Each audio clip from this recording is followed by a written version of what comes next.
221 journalists killed from October 2023 to May 2025. 415 injured.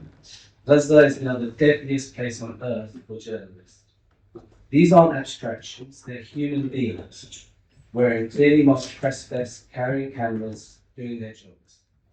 They've been killed by snipers while wearing press vests, they've been bombed with their vehicles, clearly marked as press vehicles.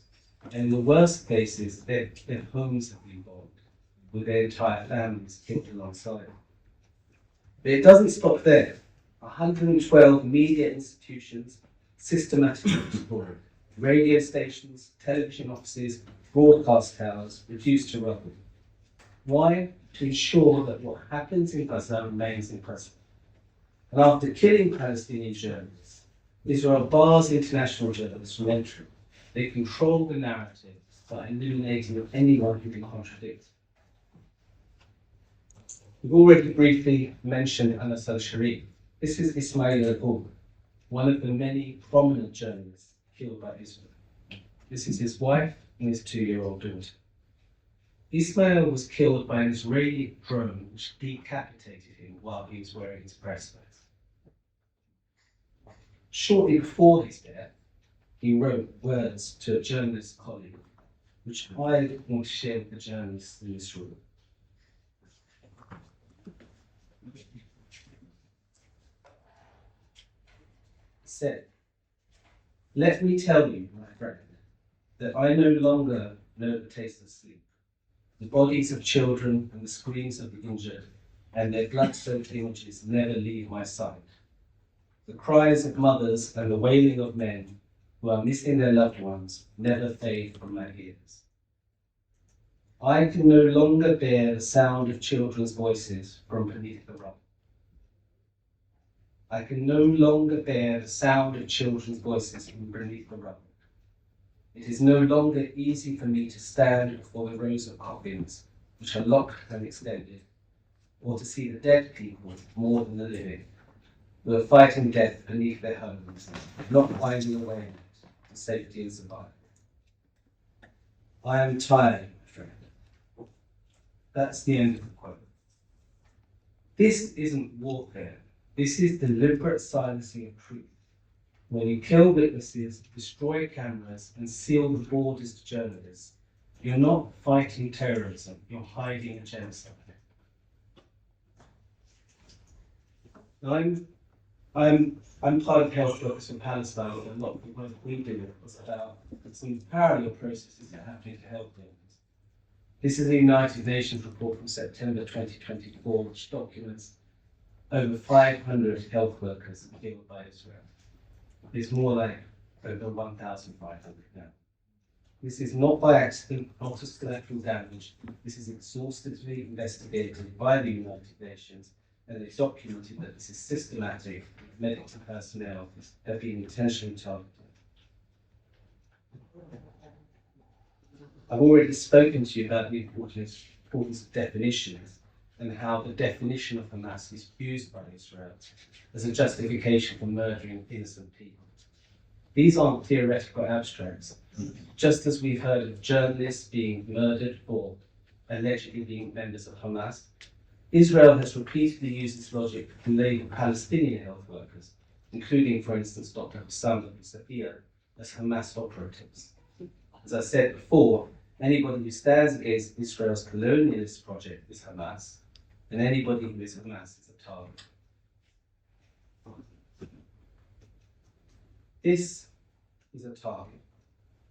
This was Dr. Adnan al-Bush, the head of orthopedics at Shifa Hospital. Those are 2 young children bleeding on the floor. Dr. al-Bush is attempting to ventilate one of them. I very much doubt those children survived.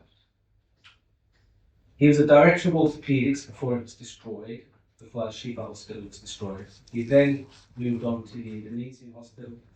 Then he moved on to Al-Alda Hospital. He was absolutely committed to preserving life in Gaza. He was forced to leave Al-Alda Hospital because Israeli forces threatened to destroy the hospital unless all male workers left. Dr. al-Bush was detained in December 2023.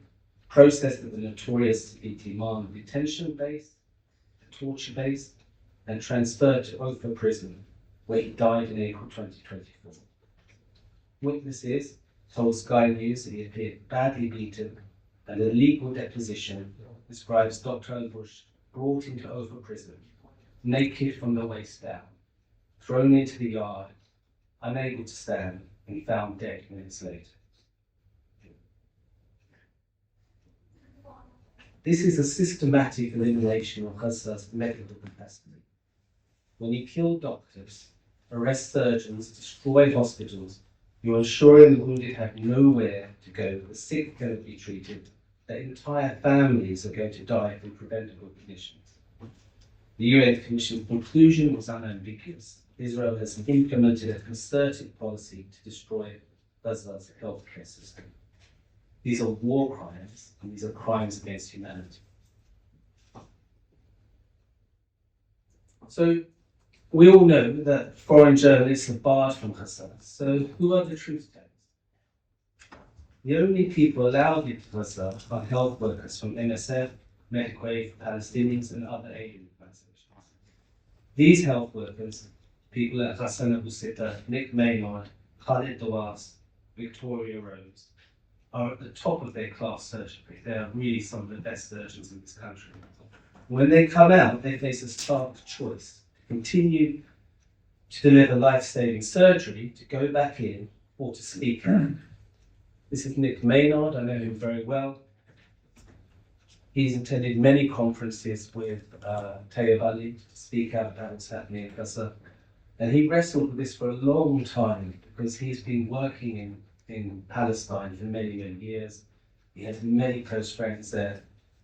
And he knew that Israel would stop him returning to Gaza if he spoke out. But he did speak out. He spoke to the Prime Minister, to the Foreign Secretary, he spoke out at the United Nations, he spoke to United States senators in personal one-to-one meetings, and he spoke to senior administration officials from the White House. He has decided that the pen, your pens, are more powerful than scalpel. This is Hassan Abu Sita. He is one of the world's leading experts on traumatic war injuries, and the reason he's such an amazing expert is because he spent a lot of his time living in countries next to Israel. He served in Gaza for 6 weeks from October 2023. He's another eminent surgeon who decided to act as a truth teller. But the response to his truth has been shocking. He was arrested for telling the truth in German. Illegally, it's turned out. The German courts have overruled that about a year later. And in this country, he's been referred to the medical regulator in an attempt to destroy his career. Now, before I continue with the story of British health workers acting as truth tellers, I just want to ask a question for the audience. There's this theory that for this convention, the journalists are supposed to be neutral, health workers are supposed to be neutral. Who here believes that in the face of genocide, journalists should not be neutral and journalists should take action on Palestine? Put your hands up. Okay, so that's very good to hear. So you all want to take action on Palestine. You all support action on Palestine. You all support Palestine action. So this is me talking to a doctor called Dr. Fiona Godley. I don't know if you've heard of her. She's been arrested for supporting terrorism. She's just recently stepped down as the editor-in-chief of the British Medical Journal, one of the most eminent and well-known medical journals in the world. And these are all British health workers. Between them, they've given decades of service to preserve life, and they have been labelled as terrorists. Some of them are probably retired, you can see them looking at them. Some of them are quite young. And if they are convicted, almost certainly the General Medical, the GMC, and the other regulators will remove their licenses for life. They'll be erased and they'll be able to work again.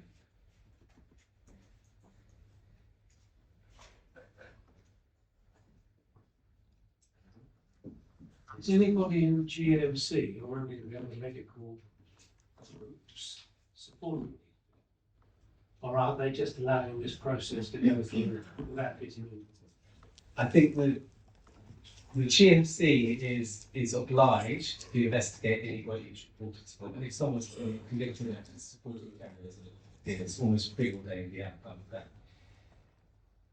So they're, by going through their own rules and regulations, they are complicit in this process.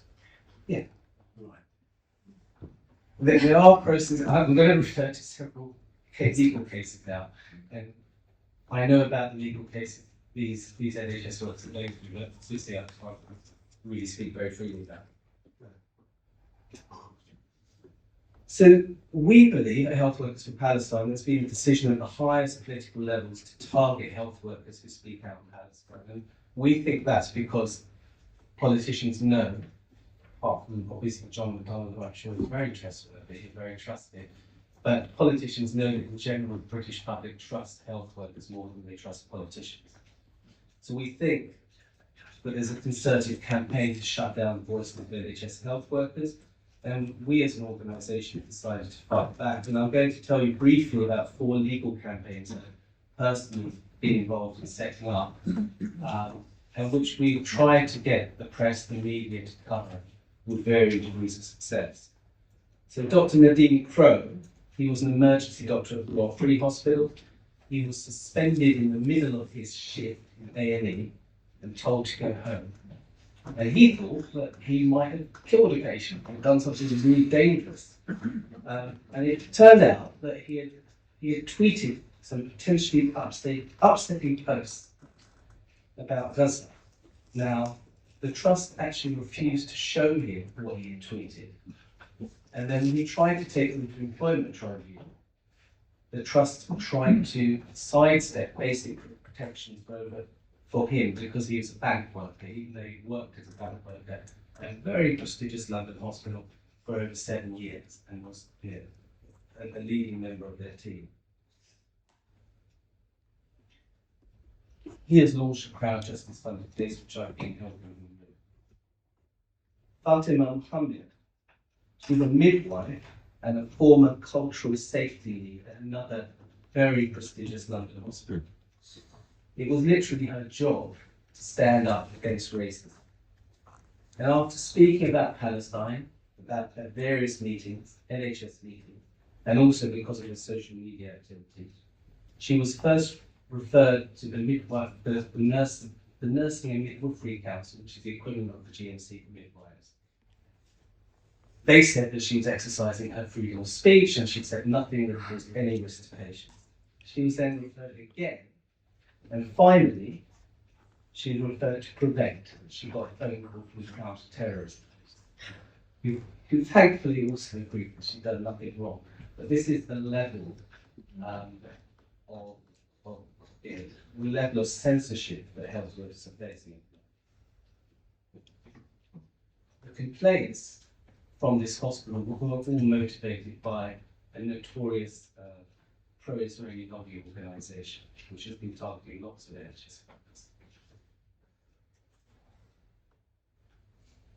This is Bart's Health, 3 clinicians, including a British Palestinian senior nurse called Ahmed Bakr, who is there in our audience, are challenging a dress code that branded even a watermelon amongst other fruit in a team's background as potentially anti-Semitic. So Ahmed is a very, very senior nurse. He has regular contact with the executive committee of this trust. It's another very major NHS trust in London. And so a very senior executive in his NHS trust told him that the watermelon in his background, and it wasn't just like a watermelon, it was like lots of fruit with a watermelon in there, was potentially anti-Semitic, and he better remove that watermelon or else. So we reached the absurdity of anti-Semitic fruit. And senior NHS executives are trivializing genuine anti-Semitism. I mean, anti-Semitism is a serious problem. when we start talking about anti-Semitic groups, then you are trivializing the actual reality of what we're trying to do. And furthermore, literally wiping out Palestinian identity from their workforce in order to satisfy the pro-Israel lobby. And we know in this case, because it's been published, that UKLFI actually published the NHS Trust was going to change its uniform policy before the NHS Trust informed its own workers.